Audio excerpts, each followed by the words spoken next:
नवरात्रि आज हम इसे उत्सव की तरह मनाते हैं, लेकिन इसका जन्म हुआ था एक युद्ध के क्षण। वो क्षण जब राम अपने तीरों और सेना के साथ भी असहाय महसूस कर रहे थे। वो क्षण जब विजय का रास्ता शस्त्र से नहीं, शक्ति से निकलना था। जी हाँ, हम बात कर रहे हैं रामायण के उस समय की, जब प्रभु राम वन में बैठकर अपने अंदर के संकोच और आक्रोश से लड़ रहे थे। एक तरफ धर्म का संकल्प था, दूसरी तरफ लंका का अत्याचारी सम्राट रावण। पर मन में किसी कोने में एक छुपी हुई बेचैनी भी थी। क्या सिर्फ बाण से, सिर्फ सेना से हम विजय पा सकते हैं? और उसी क्षण राम ने समझा कि यह युद्ध शस्त्र का नहीं, शक्ति का है, और उस शक्ति का नाम माँ दुर्गा है। पर समस्या यह थी कि माँ दुर्गा की आराधना वसंत में होती थी। शरद के समय उनकी पूजा प्रकृति के नियमों के विरुद्ध थी। फिर भी राम ने किया एक अद्भुत संकल्प, अकाल बोधन का। उन्होंने माँ को उस ऋतु में जागृत किया जिसमें कभी उनकी आराधना हुई ही नहीं थी, और इसी अद्भुत घटना से हुआ शरद नवरात्रि का जन्म। एक रहस्य जो आज भी ढोल नगाड़ों के शोर में खो गया है। रावण एक ऐसा राजा जो तपस्या का बल रखता था, वरदानों का वरदानी था। उसकी लंका सोने से चमकती थी, पर उसके पीछे छुपा था अंधकार, अहंकार और अधर्म। राम मर्यादा का प्रतीक, पर लंका के सामने खड़े होते ही उनके मन में एक सवाल घूमता था, क्या सिर्फ शस्त्र और सेना से हम रावण जैसे तपस्वी को हरा पाएंगे? लक्ष्मण संकोच में थे, हनुमान विश्वास से भरे हुए थे, पर राम जानते थे यह युद्ध शस्त्र का नहीं, शक्ति का है, और उस शक्ति का नाम था माँ दुर्गा। राम ने माँ दुर्गा की पूजा के लिए संकल्प लिया, 108 कमल के फूल चढ़ाने का। एक एक कर फूल अर्पित होते गए, और हर कमल के साथ राम का मंत्रा स्वर और उनकी आस्था और गहरी होती गई। जब आखिरी गिनती हुई तो सिर्फ 107 फूल निकले। एक कमल कम था। पूजा अपूर्ण रह जाएगी, ये सवाल सबके मन में उठ गया। शरद के इस अकाल बोधन का क्या अर्थ रहेगा अगर मां के चरणों में एक फूल की भी कमी पड़ जाए?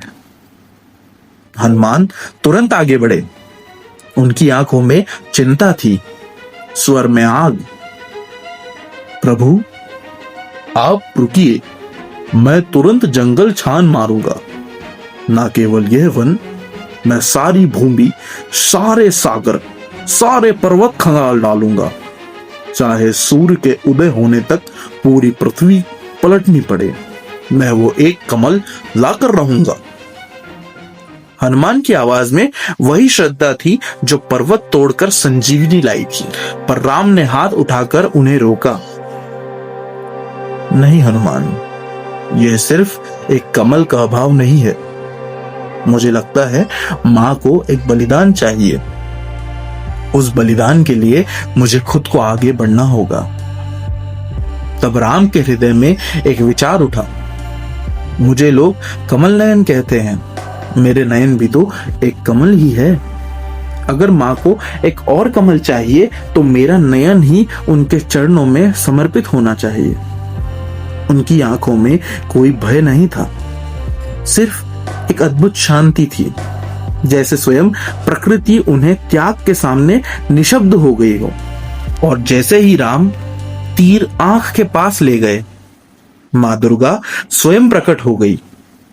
उन्होंने राम का हाथ पकड़ा और कहा, रुको राम, तुम्हारी भक्ति और बलिदान ने मुझे तुमसे बांध लिया है। अब विजय तुम्हारे साथ है। उस विजय के बाद समय बदलता रहा, युग बदलते रहे, पर माँ दुर्गा का आशीर्वाद कभी कम नहीं हुआ। राम के श्रद्धा से जो अग्नि प्रज्वलित हुई थी, वही अग्नि आज भी हर नवरात्रि में दीप बनकर जलती है। आज जब हम नवरात्रि के 9 दिन मनाते हैं, वो सिर्फ उत्सव की नहीं, वो एक याद है कि विजय का रास्ता सिर्फ शस्त्र से नहीं, भक्ति से निकलता है। जब हम माँ के गर्भे में घूमते हैं, जब हम उनके स्थापना के सामने दीप जलाते हैं, तो वो सिर्फ एक परंपरा नहीं, वो वही अकाल बोधन है जिसमें राम ने माँ को शरद ऋतु में जागृत किया था। और विजयदशमी वह सिर्फ रावण के पतन का अवसर नहीं है, बल्कि माँ के आशीर्वाद का प्रमाण है कि जब माँ दुर्गा के चरणों में श्रद्धा समर्पित होती है, तो अंधकार चाहे कितना ही गहरा हो, विजय निश्चित है। यही है नवरात्रि का असली रहस्य। नाच, गरबा और भजनों के शोर के पीछे छुपा हुआ एक अमर सत्य, माँ दुर्गा ही शक्ति है और उनकी ही कृपा से हर युग में धर्म की विजय हुई है। अगर आपको ये कहानी अच्छी लगी तो लाइक करें, सब्सक्राइब करें, और जैसा कि मैं आपको हर बार कहता हूं, कहानी खत्म हुई है, ज्ञान अभी भी जारी है। तो चलिए दोस्तों, मिलता हूं आपके साथ। जय श्री राम, जय माता दी, जय श्री महाकाल। धन्यवाद।